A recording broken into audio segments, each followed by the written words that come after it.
Bonjour à tous, j'espère que vous allez bien. Aujourd'hui, on se retrouve pour une nouvelle vidéo YouTube. Alors, ça fait un moment que j'en ai pas fait, effectivement, mais ça me tenait à cœur de vous faire une petite vidéo pour vous expliquer un petit peu tout ce qui s'est passé sur un an et demi depuis ma dernière compétition de bodybuilding qui s'est passée justement à Singapour.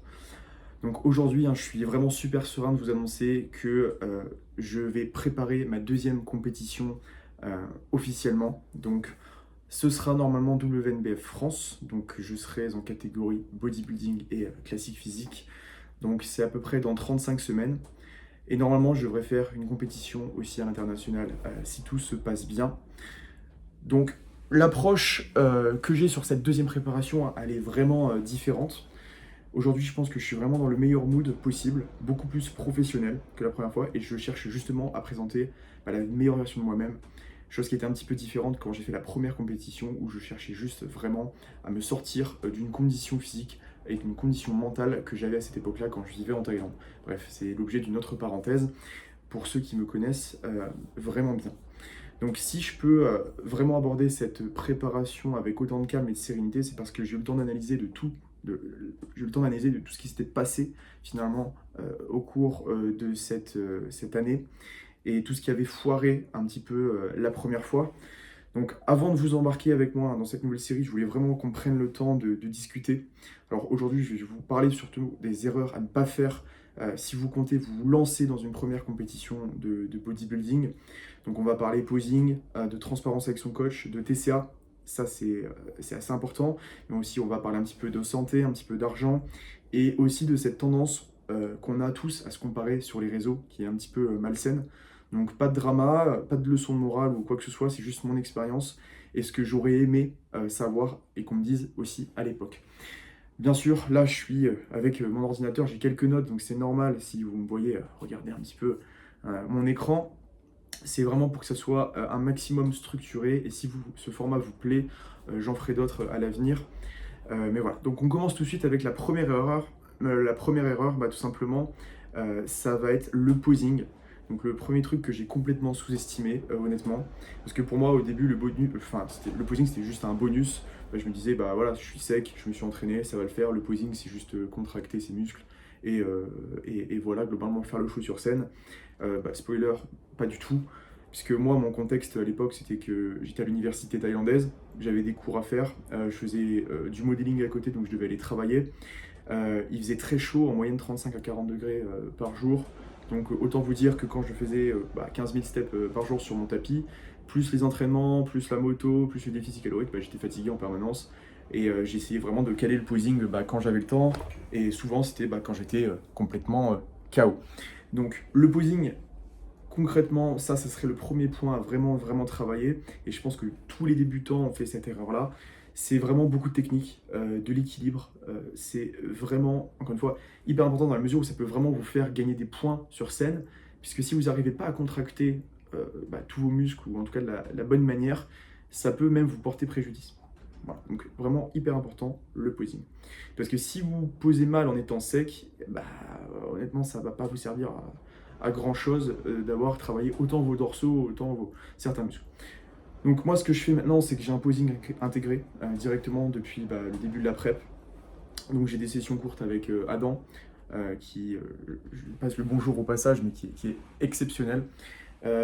Et donc voilà, l'idée c'est vraiment d'avoir un posing et des entraînements réguliers, un petit peu comme si on allait s'entraîner à la muscu.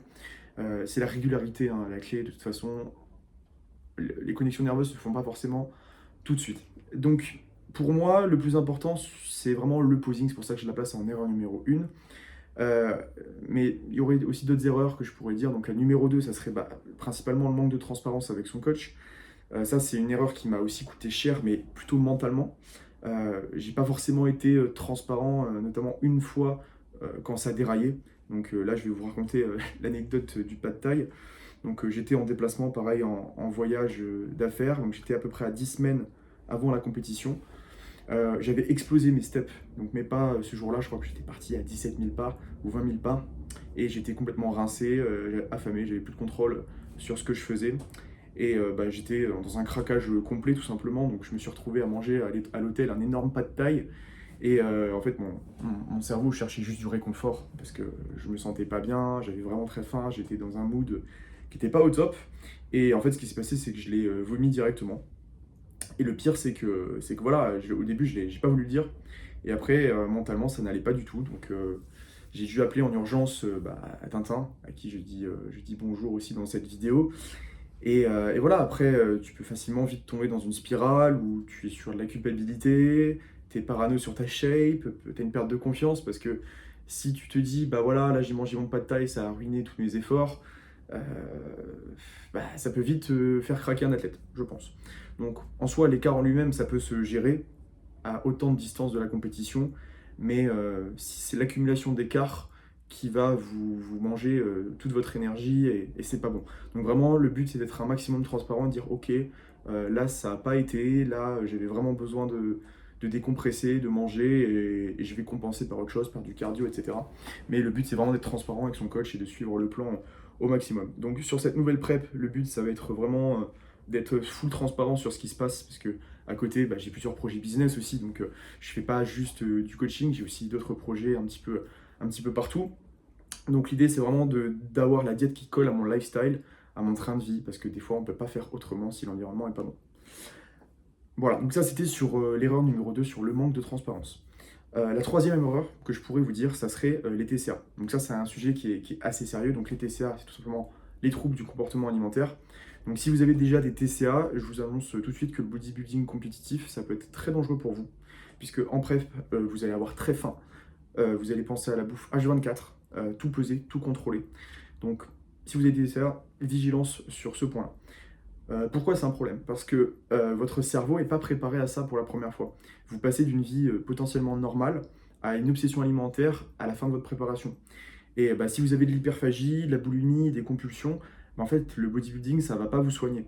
Et ça, souvent, ça cache pas des problèmes psychologiques. Pendant la prep, ça va pétaler, mais derrière, croyez-moi, ça va exploser encore plus fort. Pourquoi? Par exemple, un petit exemple, moi, quand j'ai fini ma préparation, j'avais besoin de vraiment remanger beaucoup, reprendre un rythme un petit peu plus normal. Et je ne sais pas pourquoi, j'ai eu plein de TCA, d'hyperphagie à des dimanches soirs à 19h30, 20h, manger, je sais pas, peut-être 300 grammes de beurre de cacahuète, de Nutella, pour aller ensuite me défoncer les jambes à la salle. Mais ça n'avait aucun sens. Quand je vous dis que je mangeais vraiment beaucoup, beaucoup, beaucoup, c'est que c'était abusé. Donc plutôt que voilà, de tomber dans des TCA encore plus extrêmes après, vaut mieux éviter le bodybuilding si vous avez déjà des TCA. Voilà, ça c'est que mon avis, vous en faites ce que vous voulez, mais voilà. Si vous avez des problèmes psychologiques, vraiment il faut les régler un maximum avant la préparation, parce que sinon ça va être très très dur.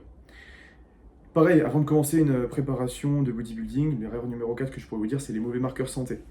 Donc si vous commencez avec des voyants en rouge, mauvaise analyse de sang, fatigue, mauvais environnement, c'est pas ce qu'il y a de mieux pour vous. Il faut vraiment savoir qu'une prep pour une compétition, c'est violent. Vous allez être en déficit calorique, vous allez avoir beaucoup de cardio, des entraînements qui vont être difficiles, beaucoup de pression mentale. Et si vous commencez déjà épuisé, ça va juste multiplier vos problèmes par 10. Donc moi, c'est exactement aussi pour ça que j'ai eu 1 an et demi de hors-saison. Hein. Donc avec des bilans sanguins réguliers, un petit peu plus de calories pour tout reconstruire, me sentir bien et pour avoir une bonne remise à niveau. Si vous ne vous sentez pas prêt, soyez OK avec vous-même de reporter. D'accord? C'est pas parce que vous annoncez à vos proches, c'est pas parce que vous dites à un tel ou un tel que vous allez faire cette compétition-là. Si vous vous mettez dans le mal juste pour vous mettre dans le mal, ça n'a aucun sens. Donc prenez une compétition qui vous fait plaisir et soyez vraiment sûr quand vous commencez. C'est vraiment le plus important. Donc voilà, donc essayez d'avoir un maximum de voyants au vert avant de commencer une préparation, parce que sinon ça n'ira pas, ça va trotter dans votre esprit, et tout simplement vous allez juste vous entraîner avec un mauvais mood, et vous allez râler, vous allez être aigri la plupart du temps, donc pour moi ça vaut pas le coup. Une autre erreur que je pourrais vous dire, ce serait sur le budget. Donc si vous prenez pas en compte l'argent, ça peut vous faire foirer aussi une compétition de bodybuilding parce que ça coûte cher, ça c'est un fait. Par exemple, moi en licence en WNBF, vous avez la licence, vous avez l'inscription, vous avez le polygraphe, donc ça c'est le détecteur de mensonges qu'il faut faire absolument. Il va y avoir les frais de l'hôtel, les frais de transport, il va y avoir le TAN, il va y avoir votre slip de posing spécifique, il va y avoir les photos potentiellement si vous voulez vraiment voilà, sortir un beau package même sur les réseaux sociaux. Là, je parle même que pour les gars, mais quand vous êtes une femme, c'est encore pire. Vous allez payer encore plus cher parce qu'il va y avoir les maquillages, les talons, il va y avoir le bikini. Donc tout ça, ça va coûter encore plus cher. Donc vraiment, il faut le prendre bien en compte.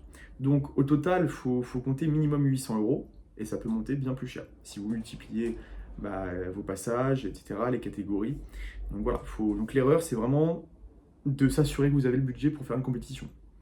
Et il ne faut pas croire, la compétition, même si vous remportez la compétition, vous n'allez pas gagner d'argent. D'accord? Donc vraiment, vigilance sur l'argent.